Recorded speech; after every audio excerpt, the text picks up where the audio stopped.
olacaklar. Onların pişman olması bana bu yaşadıklarını nasıl unutturacak ne? Neyse sen niye aramıştın? Ya Hanım, dün Volkan Bey bana geldi. Selçuk'tan yardım istemeye. Çok çabuk pes ediyorsun. Pes etmiyorum, vakit kaybediyorum sadece. Hayır, biliyorum. İşin hayırlısı gelip bulacak beni. Kendi gelecek bak.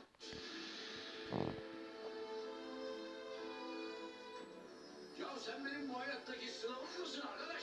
Ya sen hala o teyzen yaşındaki karıyla gör. Yeterinizi yetin.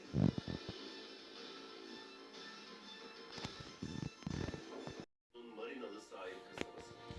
Deniz İstanbul. Keleşoğlu. Kocak pırlantalarına evet demenin. Uzmanından diyorum.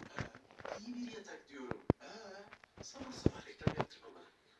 Anladın sen onu. Anladım tabii ya.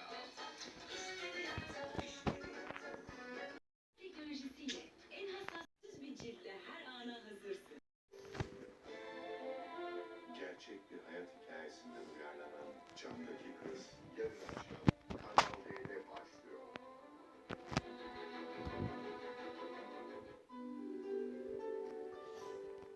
Annelikte o bütün doğallığıyla uyuyabilsin diye uykusuz geceler geçirmek, rahat bir nefes alabilsin diye nefes almadan çabalamak var. Anneliğin doğası. Ben de çocuğumun iyiliği için önlem alıyorum. Önlem botanika kullanıyorum. Bebeğinizin hassas cildi için botanik özlerden üretilen, zararlı madde içermediği kanıtlanan Türkiye'nin ilk ve tek Ekotex belgeli bebek bezi. Önlem botanika. Çünkü önlem almak anneliğin doğasında var. Gece yine bir sezon bitirip uykusuz kalacaksın. Toplantıda arkadaşın belki sana doğru hapşıracak. Öğle yemeği atıştırmalarla geçecek. Hava soğukta 8 saat kalacak. Akşama da ufaktan ödevlerine yardım edeceksin. Olsun. İyi ki dinamit var.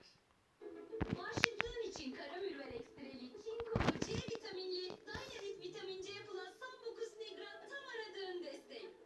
Eczacı başından. Trendyol Ramazan. Doğru ne oldu da? Ay. Çiçeklerin zarif kokusuyla yenilenir. Yeni Pergon. Indomie bardak lezzetleri 4.60 yerine sadece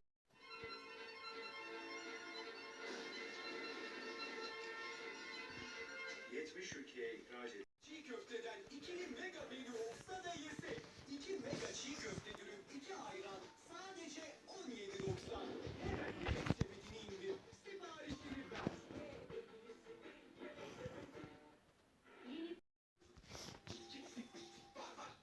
Enjeksiyona meydan okuyan diye Tam bereketi mi kuruş yerine 50 No 10 doğal olarak şimdi ayrıntılı bilgi Eğri olduğunu düşünürken Miray Bidon deterjanı. Eşit miktarda deterjanı kaplara koyuyoruz. Hazır. Çalkala.